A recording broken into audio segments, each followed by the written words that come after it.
Hi guys, দেখো আজকে চলো তোমাদের দেখাই।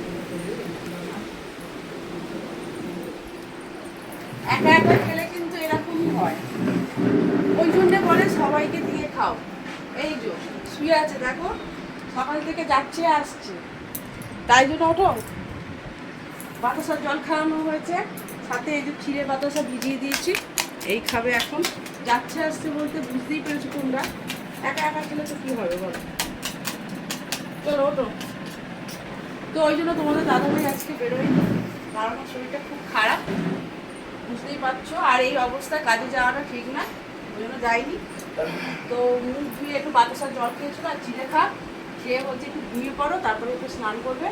চারা মাছের ঝোল হয়েছে সেই দিয়ে খাবো। আর ওইদিকে দেখো ছোটো ছেলেটাও কালকে পড়ে গেছিল, খুঁড়িয়ে খুঁড়িয়ে হাঁটছে, তার জন্য ওই যে মা ওখানে এই সবাই পড়ে এলো, গ্লুকন্ডি গুলছে। এই যে গ্লুকন্ডি গুলেছে মা, ওখানে খাবে ও। এইদিকে বড় ছেলে পড়তে বসেছে, তার হাতে তো ফোনটা আছে, মাস্ট ওটা থাকবেই। তো চলো খেয়ে নাও, আমরাও টিফিন করে নিই, খিদে পাচ্ছে আমারও প্রচণ্ড পরিমাণে, অনেকক্ষণ ধরে খিদে পেয়েছে।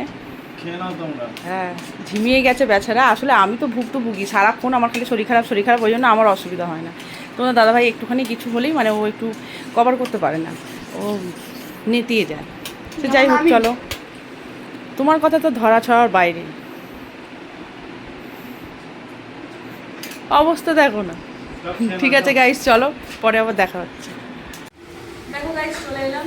আজকে কিন্তু অনেকটা তাড়াতাড়ি আমরা খেতে বসে গেছি, কারণ দাদাভাই শরীরটা খারাপ দেখো।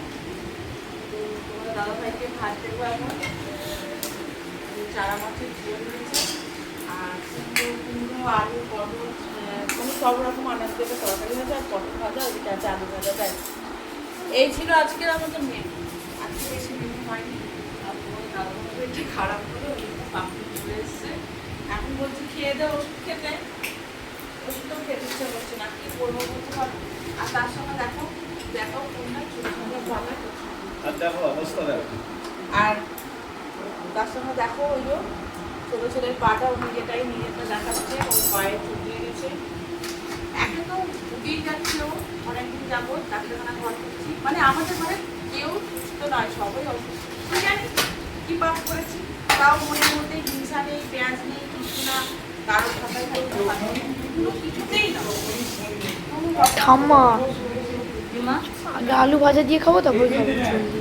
আচ্ছা ঠিক আছে, জানি না কি হচ্ছে, তার মধ্যে আমার তো শরীর খারাপ হতেই থাকে। তোমাদের দাদাভাই, আমি তো ভুক্তভোগী, আমার অভ্যস্ত হয়ে গেছে। তোমাদের ঠাম্মা দাদাভাই একটুখানি হয়ে যাবো, দাদাভাই শরীর খারাপ করে, জানি না ওষুধ খাওয়াই দেখি কি হয়।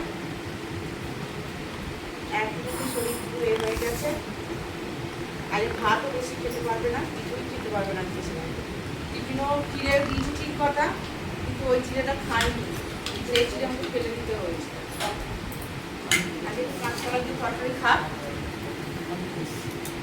চলো খাওয়া দাওয়া করে ফেলি, তুমি এত ভালো নয়। তারপরে ওষুধগুলো খাবে, ছোটো ছেলে ওষুধ খাবে, আমি খাবো, মা খাবে, আমার বাড়িতে খালি ওষুধের বাজার। চলো গাইস, টাটা, পরে আবার দেখা।